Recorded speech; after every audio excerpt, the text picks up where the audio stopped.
अभी ये 2000 रुपए की तुक नहीं समझ आई। अगर 2000 रुपए, सॉरी सोशल मीडिया पे आपने बहुत सुन लिया होगा, थोड़ा सा आंखें नीचे करके इंसान शर्मिंदा होकर बताता है कि जी आपको 2000 देंगे, उस पर बता भी नहीं 2000 में क्या क्या कर सकते हो। शुक्र है रवानी में कोई यूरोप का टूर या हज उमरा नहीं बीच में कर दिया।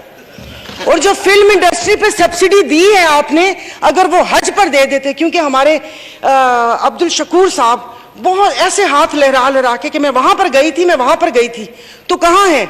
इतना साफ झूठ। यहां पर लोग वहां पर 9 लाख रुपए जमा करवा रहे हैं हज का, यहां पर आके कह रहे हैं कि वो मेरी वजह से उन्होंने पता नहीं 6 लाख या उतने कर दिया।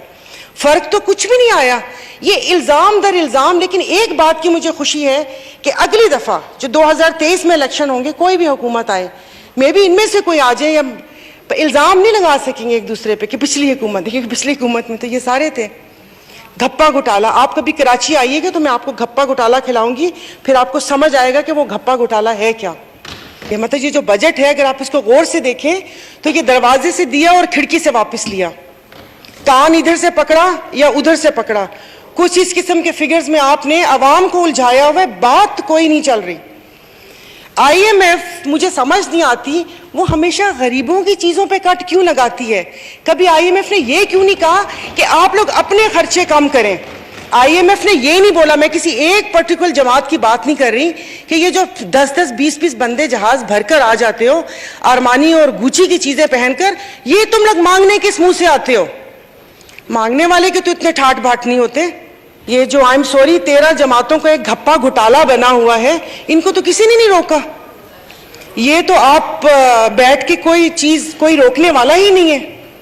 आप लोगों ने तो अल्हम्दुलिल्लाह, आप इदारों की बात करते हैं, इंस्टीट्यूशन की बात करते हैं, बाकी तो छोड़े, आपने तो इस इंस्टीट्यूशन को बेतौकीर कर दिया कि यहां पर आता है कोई एक, वहां पर सहाफी को इक्का दुक्का बैठा हुआ होता है, इसकी कवरेज नहीं होती, लोगों को पता नहीं चलता कि हम लोगों ने उनके लिए क्या बात की है। तालीम की बात करें तो वो तालीम नहीं, तालीम ऐसे कौमें ऐसे थोड़ी बनते हैं कि फ्री के लैपटॉप और आईपैड बांट के, कि ये खाली कुर्सियां जो हम लोगों का मुंह चढ़ा रही होती हैं, मतलब ऐसा कौन सा काम है वो हम लोगों का या आवाम का सामना क्यों नहीं कर सकते? और ऐसा भी नहीं है कि वो इस बजट बनाने में मसरूफ हो, क्योंकि ये तो डिक्टेशन थी, ये तो एक स्क्रिप्ट था जो यहाँ पर आकर पढ़ा गया है।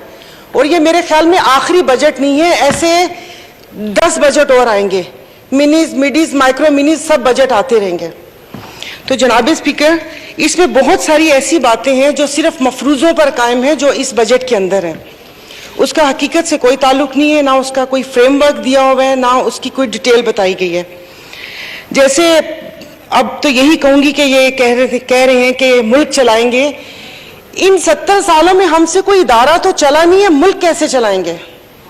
अपने आप इदारे देख लें, भले वो रेलवे हो, PIA हो, स्टील मिल हो, डिस्कोज हो, कोई भी इदारा उठा के देख लें कि कोई वो एक इदारा जिसको हम अपना वो समझे कि ये एक संगे मील है, ये हम लोगों ने बहुत अच्छे तरीके से चलाया। हर इदारे का तो बुरा हाल किया कि वो पाकिस्तान के लिए यही है कि जिसको भी मिला उसने अपने हिस्से का नोच लिया। खाना तो फिर भी थोड़ा तमीज का लफ्ज है, नोचा गया है ये मेरा पाकिस्तान। और पिछली गवर्नमेंट के ऊपर जितनी भी तनकीद हुई है वही सारे काम इन्होंने किए। तो जनाब स्पीकर, मेरे ख्याल में अभी जो कल एक वजीर साहब का भी बयान आया था, चाय की प्याली एक कर दें, तो मतलब अपने खर्चे क्यों नहीं कम हो सकते? अपना प्रोटोकॉल क्यों नहीं कम हो सकता? जनाब स्पीकर, आप ही सुनने वाले, आप ही को कह रही हूं, क्योंकि ये लस्सी पी हुई है, इन्होंने सही में लस्सी पी हुई है, सोए हुए। तो क्योंकि ये जो वहां पर चीखते थे उस वक्त इतना शोर शराबा होता था, इतना शोर शराबा होता था, वो लगता है कि जैसे पता नहीं उनको कुछ अब समझ ही नहीं आ रही, कानों में रुई डाली हुई है या आई डोंट नो क्या किया हुआ इन्होंने। कसम से प्लीज रूलिंग दे, वरना कल मैं यहाँ पर इश्तिहार गुमशुदगी के यहाँ पर टैग में लगा दूंगी कि यहाँ पर ये इसी तरह, मतलब समझ नहीं आती ऐसा कौन सा काम कर रहे। इन कुर्सियों में क्या है कि जो आप इख्तिदार पे आते हैं आपकी गर्दनों में इतने सरिये आ जाते हैं कि आप इंसान को इंसान नहीं समझते। और समझ नहीं आती जो भी यहाँ पर बैठता है, ओ भाई तुम हमारे वोटों से बैठते हो, भले हम यहाँ पर हो या वहां पर हो, मैं भी उसी कतार में हूं। कल को ये मुझे वोट दे, मैं PM बन सकती हूँ, सब उस वोट पे बन सकते हैं। बन के फिर बात करते हैं जमहूरियत की, जमहूरियत को रोना रोते हैं। कौन सी जमहूरियत? इन पार्टी से पूछ ले, कभी इनसे पूछा है कि इस बंदे को वजीर बनाएं कि ना बनाएं? जो ज्यादा करीब और शाह के से ज्यादा जो शाह का वफादार होगा वही अगली चेयर्स पे होता है। तो फिर वो शाह को खुश करेगा कि आवाम को खुश करेगा? एंड में भाई अपने दिल पे मत लीजिएगा, पता नहीं किसने उठा के आवाम को 2 भूखे शेरों के आगे फेंक दिया कि चीर फाड़ कर लो इनका, अपने पे मत लीजिएगा। शुक्रिया जनाब स्पीकर।